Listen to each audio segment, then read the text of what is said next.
Hello and welcome. You're watching Head to Head. I'm Carrie Oderman with UATV. Today we're talking about smart city technologies and their implementation.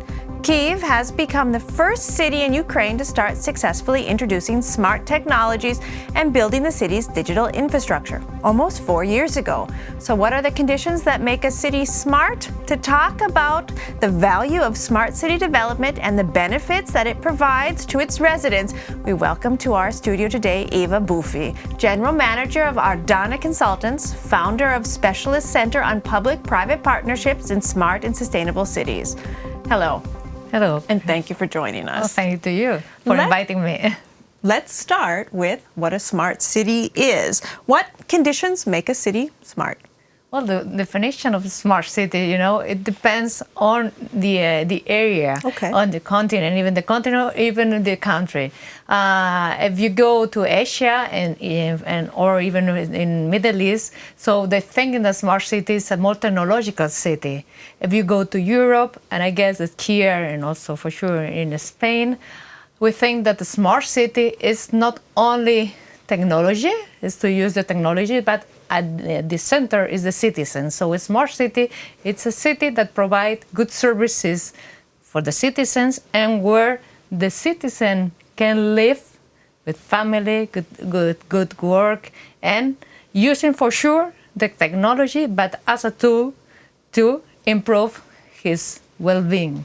Can you give us an example of some of the things that are improved with living in a smart city? Yeah, for sure. If you have this European view, you can have, if you think, for instance, there's a project in Barcelona that has been applied in other cities of instruments that you give to all people to have at home. When there's any problem, they can push a button, and then the emergencies. So emergency services, So this is one, for instance, another example for all the people. They have like iPads where there's different services connecting to health services and even with the family. So they can like easily interact with the family and even with the health services. So everything makes easier. And if you think in the spending from the public sector view, you are reducing the cost of these old people that need to go to the hospital or the primary attention, need somebody to take there. There's a doctor that spend and a nurse that spend sometimes. You are avoiding this only with a connection, a few seconds, or maybe it's nothing, it's just only like a false alarm. So this kind of things that you use the technology for improving the life of the citizens at the end. So it's one of the examples that I like to put on the table, because sometimes we talk about the surveillance of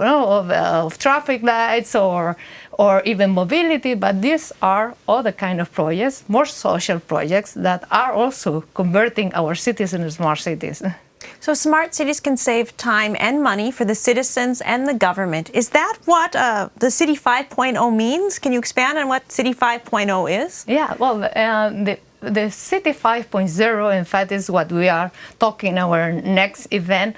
And it comes about the change, the revolution of the society. In fact, we talk about the Society 5.0, and then the Society 5.0 push the city to convert in a City 5.0. And what is a Society 5.0? So in our history, in our human history, there has been like different revolutions. We start as hunter, we convert into agrarian. Then there was Industrial Revolution, and there was the information. We become an information society. So what it means that we receive a lot of information. We know what it happens in the other point of the world, and we have through internet information of whatever we want. But now there's another. The society is changing a bit more. Now we have the artificial intelligence. There's the robots.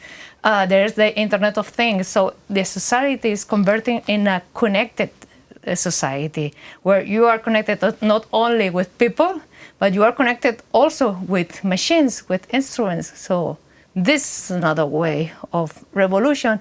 And in this sense, as coming back again to thinking in a smart city, more social, within that the city 5.0, it's okay, it's this, is IoT, it's artificial intelligence, but also is refurbishing the cities to have more spaces for people to talk, even to look to the machines and to talk, but to interact, to improve the way of living, is using culture and sports events or facilities to improve this life of the citizens. So for us, is again, is technology, this 5.0, this interconnected society should live in a city, 5.0 interconnected, but also livable.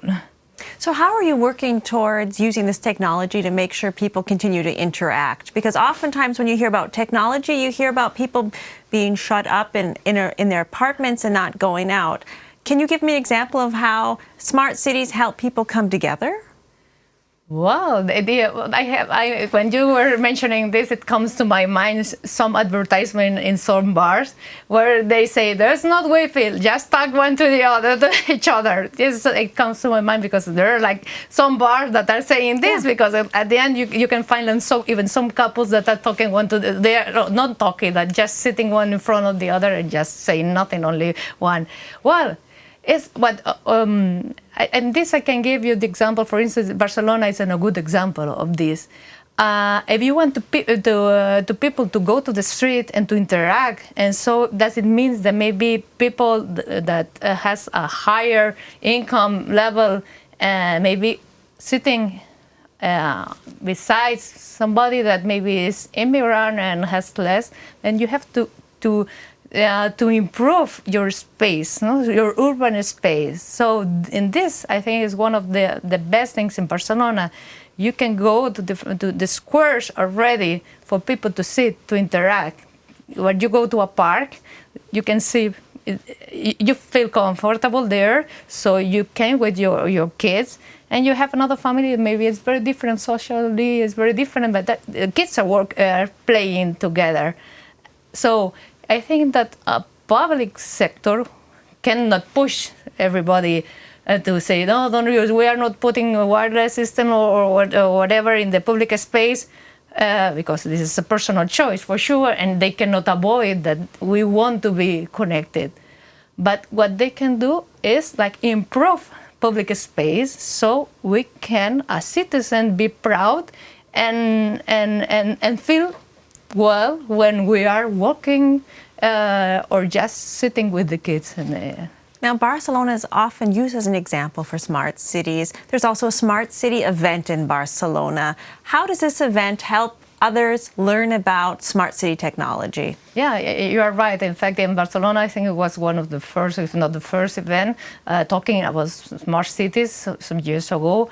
And so what after those years, has become one of the reference in the world, and where a lot of delegations, not inside of the country, but internationally, go to the event, public and private sector, and this creates an ecosystem where first, public sector can talk one to each other, so you can find, or public sector representatives can find other colleagues from other countries, other continents, very different cultures, and can realize that they have very similar problems, and as they have similar problems, but maybe one of your colleagues in another city has found a solution that is working. So maybe this is what it happened. This public servant, this political representative can find the solution to its own problem in its city there. And also, what is also very important is like public sector cannot do things alone. The key issue is that they have to collaborate with the private sector and also with the citizens, with the society, with NGOs, and there's a place, they have to create an environment of collaboration where first they can learn what products have the private sector to offer them, how they are implementing in other cities, in other countries. And also, they can talk each other, not in the official panel, but also like in one-to-one conversation. There are different spaces for networking.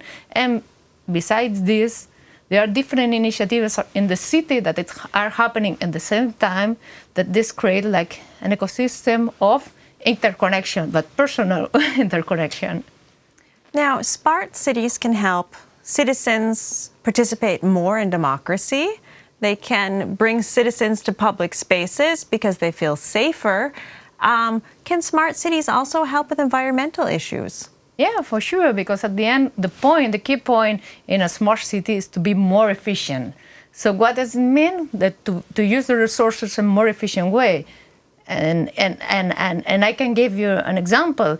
We talk, if you have street lighting, and you put like some sensor to decrease the intensity of the street lighting, depending of if there's people or not, because maybe at night there's no people. Why is this light open?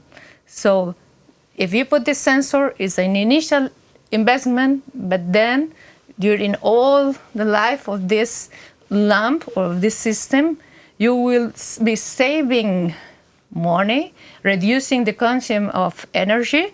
So you are helping to avoid like wasting carbon or with emissions of carbon to the atmosphere.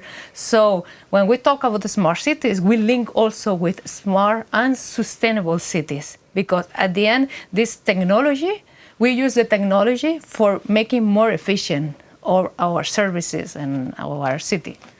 Now, recently there has been protests in Hong Kong, and one of the pictures that comes to mind is how the citizens that were protesting were taking down surveillance cameras. Smart cities don't always have a good reputation because some people are worried about privacy. How is that dealt with in Europe? Well, this is one of the questions that is on the table at this moment. So I think there's not a common answer on this. This is about private data and how do you use it, everything. So I think that, and again, in this case, depending on the country, depending on the background of the content, the culture, people see things differently. So for sure that in Europe, we are very concerned about this, and I think that there is like everybody understand that there are like a red line that we cannot cross this. But in other countries maybe are, and I'm sure that they are not thinking like this. And I think it's a debate that not only public sector has to have, but also in connecting and to try to draft or plan talking with the society, because it's surveillance, you think that it's good surveillance when you detect that are some criminals that are walking in the street. But for sure, at the same time, they are mapping all people, and you never use if this information can come to you again in the future. So you raise a good point, but I think there's not a only solution. It's a good debate that maybe you can bring different experts around a table to give their opinion on this. Well, the interesting thing is the smart city itself could help the debate because it offers the platform for people to communicate. That's it. Unfortunately, that's all the time we have today. Thank you so much for joining us. That was Eva Bufi, General Manager of Ardana Consultants, founder of Specialist Center on Public-Private Partnerships in Smart and Sustainable Cities. Thank you for watching, and stay tuned for more.